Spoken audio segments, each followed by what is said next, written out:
What's going on, people? It's your boy Cam, aka King Marty Mar, Mr. 610, and I'm back bringing you guys another video. This time, not my traditional format, no gameplay in the background this time, just strictly commentary, because I kind of messed up the original Batman footage I was going to put in the background of the video, so I just decided to just put a stock photo in the back, just something you guys can look at versus just a black screen. That'd be highly unprofessional.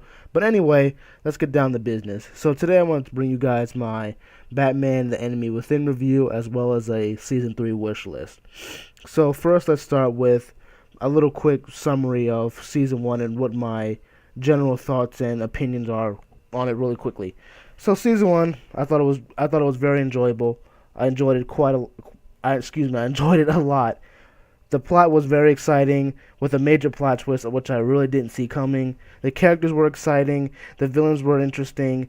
Now that I think about it, yeah, villains were interesting.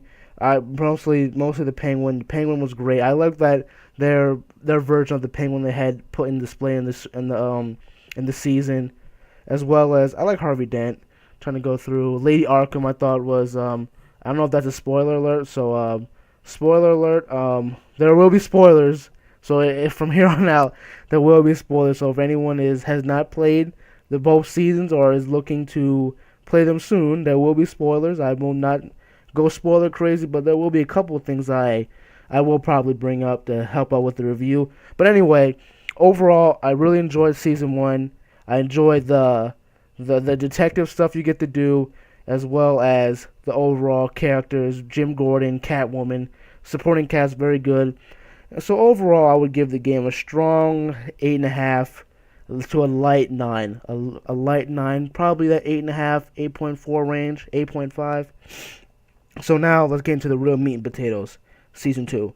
So Season 2, let's start with my pros and cons. So pros, without a question, John Doe, the Joker episodes. Anything with John Doe and the Joker in it was absolutely fantastic. I love the voice actor who plays John Doe. I can't remember his name. He escapes me on the top of my head. But shout out to him. He did excellent work as well. I also like the improved visuals. The visuals were upped significantly from the first game. For example, you'll see Catwoman got I don't know, her face changed a little bit. Like she had, I'm trying to think. But anyway, her face is different, but nothing super crazy. But overall, visuals much improved. I also enjoyed the Waller element. Anything with Waller, and I always thought the Amanda Waller character was always an interesting, kind of a good, kind of a bad guy, someone that's Batman to be wary of. And so I thought she was integrated well into the season. There were two new additions who I also enjoyed. The Tiffany and Agent Avesta. I enjoyed probably most of the stuff that they did, particularly Tiffany. I don't know. I enjoyed Tiffany. Tiffany we started out rocky with her. I'm like, oh, she's gonna be a pain in the neck, but eventually she worked her way up there, and eventually I can't wait to see more of her going down the line if there is a season 3, which we will get to later on in the video. But overall, the new characters they introduced, Tiffany, Avesta, as well as not new, I guess you could say, new characters, but they went into the rogue gallery and pulled characters like Bane and Harley and Victor Freeze. Thought they were okay, but I'll dive into them a little later. And I also enjoyed I don't know if this is new, but the relationship system now that you get to look at the end of each episode and say how your actions impacted those relationships.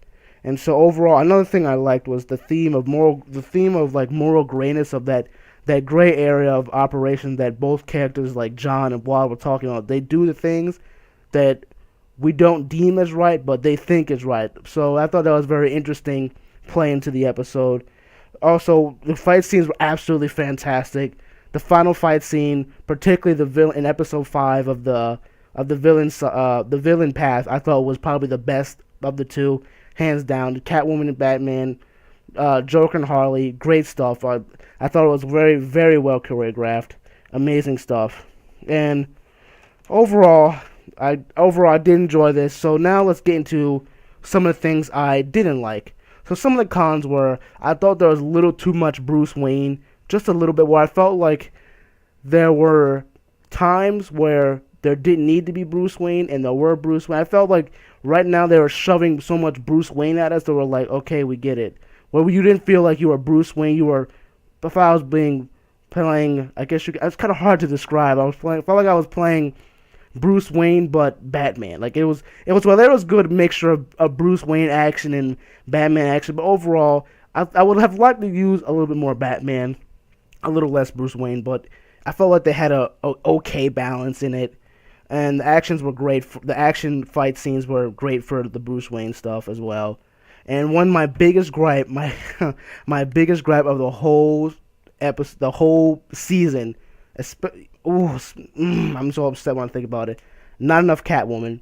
There has to be more Catwoman than that. She can't get basically one episode about her and then she gets shoved on the back burner the rest of the season.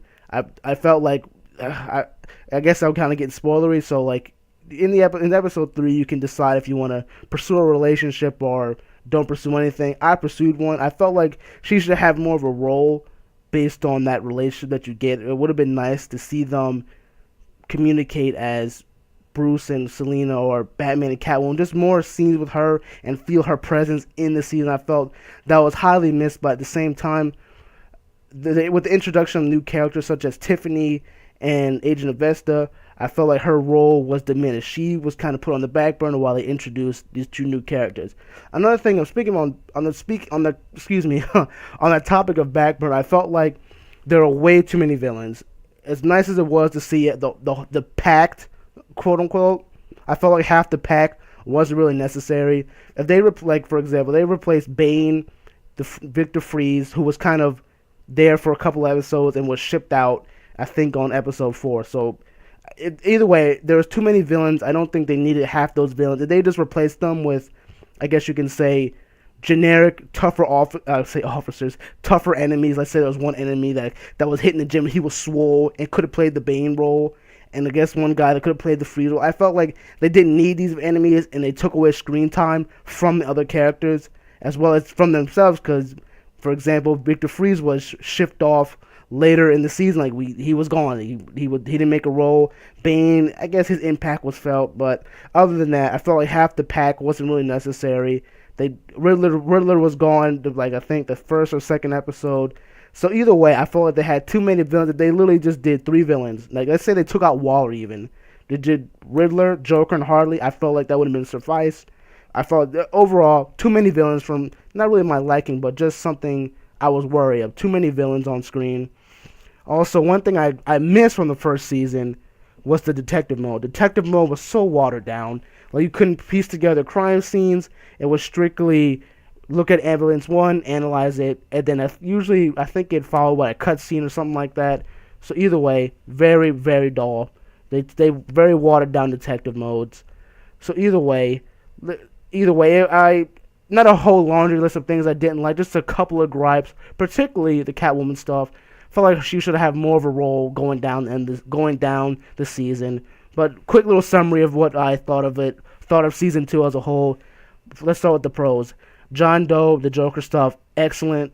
The improved visuals, Amanda Waller's presence, as well as the conversation of that gray area to operate, the introduction of new characters, importance of relationships, the voice actings, as well as the fight scenes. Some cons, only a few. Not enough Catwoman, a little too much Batman, dull investigation scenes, too many villains. Overall, I would rate the Batman Season 2 not as good as the first season, but right there. I'm feeling a strong 8 to 8.5 on the scale. So either way, I would say this is a must pick up. It's on sale on Steam right now, so by all means, feel free to get it. You will enjoy it. That's what I'm trying to say. You will enjoy it. So now let's get into my Season 3 wish list. So I compiled a small little wish list of things I would like to see within Season 3 if they do decide to bring one, which I'm crossing my fingers and hoping they will, because The Walking Dead got 5 or how many seasons. I feel like this is just as popular as those, but I don't think we're going to see a Season 3 till, I would say, at least 2 to 3, maybe even 4 years down the road. Who knows? So just a couple of things. For season 3, I would love to see magic be introduced into this Batman world, such as Zatanna. That would be pretty cool. Just something. Let's say if you chose, spoiler alert, if you chose to give up Batman, there's something, a powerful enemy that would get Bruce Wayne the motivation to become Batman. So like a magic-based villain or magic characters that threaten the city. The League of Assassins, Ra's al Ghul will be another one. The Court of Owls, which I just finished reading, which is probably one of my favorite Batman comics, as well as something I doubt might happen, the introduction of sidekicks like Dick Grayson and Barbara. So I would kind of like to see that. Maybe that's something that they'll try and do, introduce another sidekick, which I've seen some theories about that. But in my main thing on this wish list, more Catwoman. Please, God, just give us more Catwoman. We just get the people what they want. We want more Catwoman. She does not deserve to be pushed in the back burner. I really hope she's in is a key factor in season 3 if there is one. So I'm really pulling for her in season 3. I really hope she and Batman develop that rapport and really get to flesh out their relationship, both as Catwoman and Batman, as well as Bruce Wayne and Selina. We get to see them grow and, I guess you can say, strengthen those bonds of relationships with each other. Another thing that I would like to possibly see in season 3 is maybe an Arkham thing where they break out of Arkham. Batman has to round them up. And another thing, the last thing I want to see in season 3, Hush. Because at the end of for me, I got the post-credit scene where Bruce visits Joker in jail. So it kind of, and looking at the Joker and his reaction, I got the vibe of he's thinking, whoa, that's not really Bruce Wayne. So maybe this is something they can do. Bring in Hush, implement maybe somebody. I can't think of. I'm pretty sure there's another character who can take people's identity, but I could be completely wrong, which I'm not. I'm not the biggest comic book guy, but either way, I would love to see Hush. And so right now I'm running out of time, so I really appreciate you guys for listening to this video, taking the time to watch it. Really appreciate it. Feel free to like, comment, subscribe. Feel free to hit me up on Twitter and leave a comment voicing your concern, your dislikes, your likes. Either way, hit me up. Let me know. It's always appreciated. And have a nice day. Peace.